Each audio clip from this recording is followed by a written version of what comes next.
Olen Silja Suomi-Venäjä-seuran Lahden osastosta. Seuramme on kielen ja kulttuurin puolella sotaa ja vihapuhetta vastaan. Haluamme edistää suvaitsevaisuutta ja monikielistä kanssakäymistä sekä luoda siltaa paikallisväestön ja maahanmuuttajien kesken.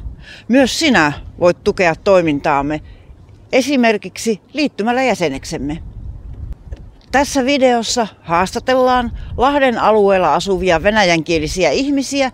Monet entisen Neuvostoliiton tasavalloista tänne muuttaneet ovat löytäneet paikkansa suomalaisessa yhteiskunnassa ja työelämässä.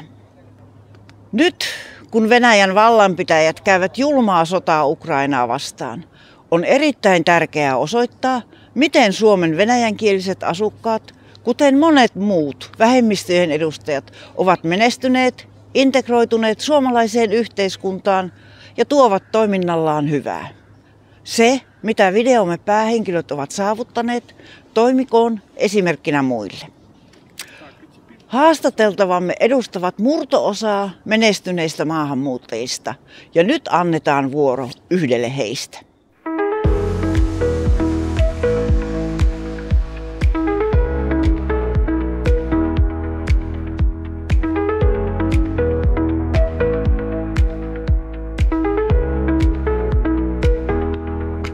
Muutettiin vanhempieni kanssa vuonna 1998 paluumuuttaja inkeriläisohjelman kautta aikoinaan Mikkeliin.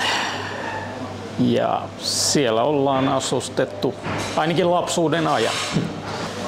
Tälleen lapsen näkökulmasta katsottuna ei varmastikaan ollut.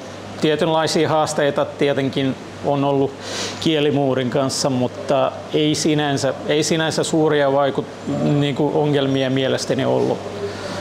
Oli aika lailla helppo sopeutua, kun minutkin laitettiin silloin heti ensimmäisenä 4. luokalle suomalaiseen yhteiskuntaan suomalaisten lasten kesken, eikä siinä ollut oikeastaan mahdollisuutta olla niin sanotusti pärjäämättä, että silloin piti vaan osallistua toimintoihin ja oppitunteihin ja sitä kautta sitten.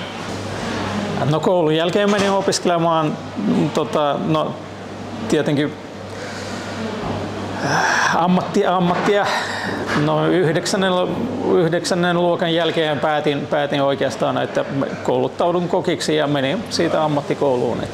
Se, että miksi päädyin siihen, niin on varmaankin aika monta tekijää, joita en juurikaan nyt tällä hetkellä muista, mutta se oli tuntunut silloin minusta hyvin luovalta ammatilta ja mielenkiintoiselta. Ja koin sekä kuulin myös, että tällä ammatilla saa nyt ainakin helposti ja kaikkialta töitä. Ja toimin omassa ammatissaan reilu 10 vuotta. Sitten mulla on ollut pieni tauko.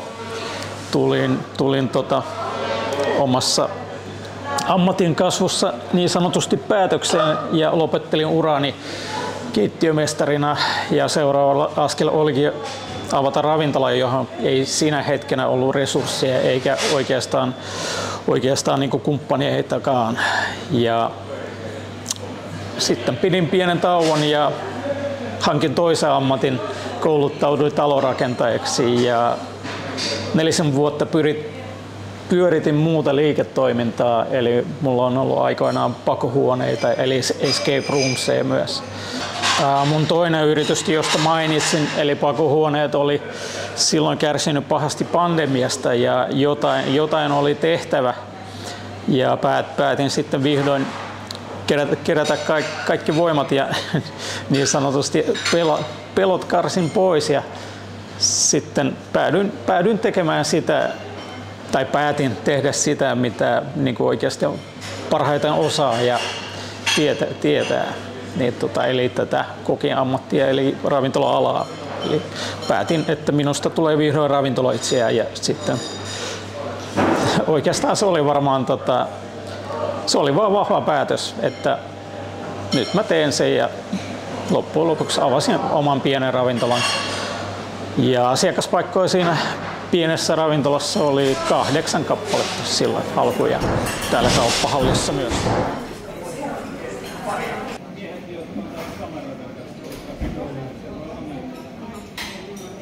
No oikeastaan tämä liiketoimintamalli eli tämä idea, tämä oli lainattu. Olen aikoinaan tuolla Helsingin päässä ollut samankaltaisissa ravintoloissa töissä ja sitä kautta niin kuin tuli se idea, eli se konsepti siellä oli pitkään hierottu ja kokeiltu ja mä päätin, että se varmasti toimisi myös Lahdessakin ja sitten avasin täysin, no ei nyt täysin, mutta samankaltaisen ravintolan samalla idealla, eli kolme soppaa päivittäin ja laadukkaita hyviä keittoja ja pelkästään ne tuotteet.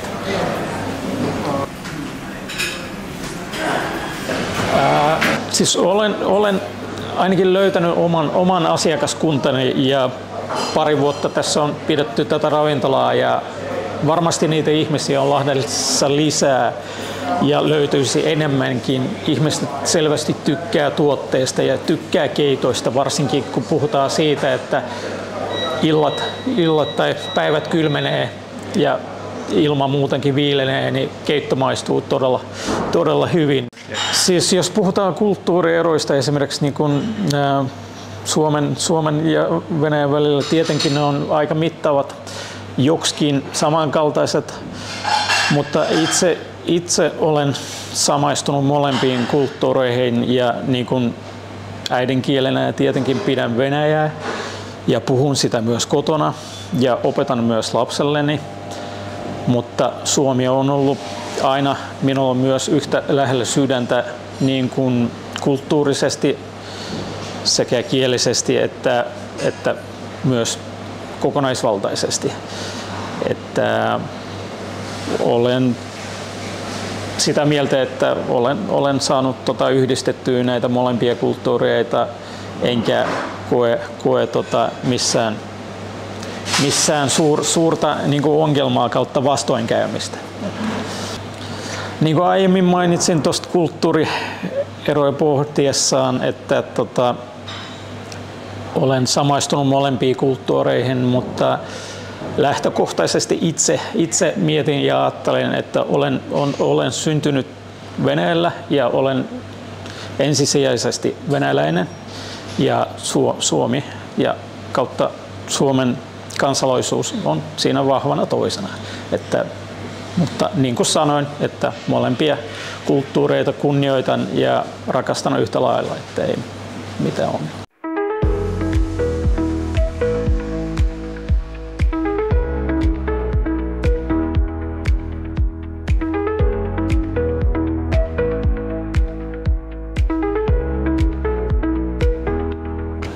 Maahanmuuttajilla on mielestäni tärkeää, niin kuin tässä kulttuuri-integraatiossa on tämä maksimaalinen niin kuin joustavuus kaikissa asioissa ja niin kuin pitää tiedostaa, että ollaan niin kuin eri maassa ja toisessa maassa ja mielestäni pitäisi niin kuin maksimoida sitä kulttuurin ymmärtävyyttä ja kunnioittamista ja sitä kautta yrittää niin kuin sulautua yhteisöön.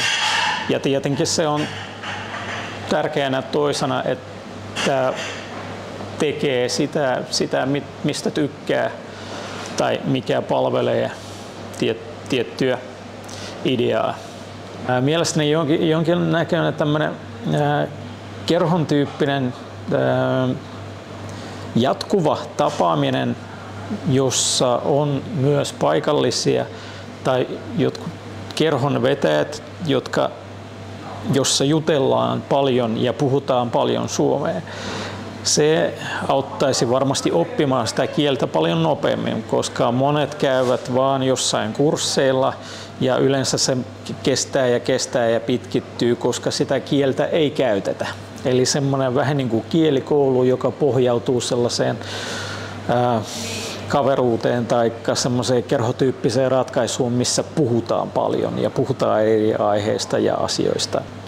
Ja siellä niin sanotussa kerhopohjaisessa vaihtoehdossa ihmiset pystyisivät löytämään kontaktia ja tutustumaan toisiinsa ja löytämään samankaltaisia tilanteita, mutta ainoa sääntö, mikä siellä mielestäni pitäisi olla, niin siellä pitäisi puhua aina suomea.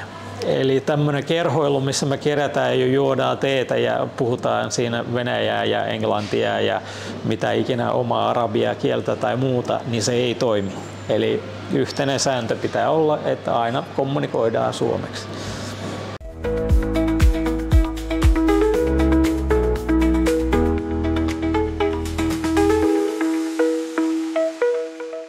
Mun mielestä niin kuin, varsinkaan niin kuin kansalaisten ei aika monesti niin kuin pelätään, että ahaa, noi puhuu niin kuin eri kieltä ja ne on sitten muukalaisia ynnä muuta, mutta pitää myös muistaa se, että ihmisiä on tietenkin erilaisia, joo, mutta yhtä lailla täällä omassa yhteiskunnassa on erilaisia ihmisiä. Että monesti ajatellaan, että joku on parempi kuin toinen, mutta minun mielestä lähtökohtaisesti ollaan kaikki ihmisiä ja toisiaan pitäisi myös kohdella ihmisinä. Että niin kuin oli kansalainen mikä tahansa, mutta jos ihmisenä on niin kuin hyvä tyyppi, niin kyllä niin kuin pitäisi vähintäänkin niin kuin saada samanlaista kohtelua hyvänä tyyppinä. Että siinä on tärkeää. No, tämä Eurotokues of Finland on niin kuin sellainen eurokokkien niin kuin liiton merkki. Mä olen aikoinaan tehnyt työtä näiden ihmisten kanssa. Se on Euroopan laajuinen liitto, jossa keittiömestarit ja kokit niin kuin vaihtavat tavallaan ammattitaitojaan ja käyvät välillä kilpailuissa ja ruokatehtailla ja tutkivat asioita ja yhdessä tekevät asioita, jotakin keikkoja esimerkiksi pitävät koulussa lapsille jotain tapahtumaa tai ynnä muuta vastaavaa. Että keittiömestareiden liitto, joka palvelee niin kuin ruokakulttuuria ja vie sitä kulttuuria eteenpäin ja pyrkii niin kuin tavallaan säästämään sitä kulttuuria. Ja kyllä asetan omia päämääriä ja tavoitteita. Tällä hetkellä mulla on niin kuin tavoitteena saavuttaa jotakin merkityksellistä liiketoimintani kautta luomaan jotain hyödyllistä palvelua tai tuotetta, joka olisi ihmiselle tärkeä.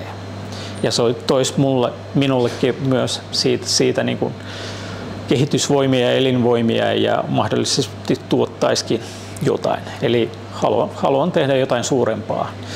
En tässä yhteydessä en välttämättä paljasta ihan kaikkia suunnitelmia, mutta pyrkimykseni on tekemään jotain suurempaa, merkityksellistä ja kehittämään jotain tuotetta tai palvelua, joka palvelisi ja olisi hyödyllinen ihmisille ja kansalaisille.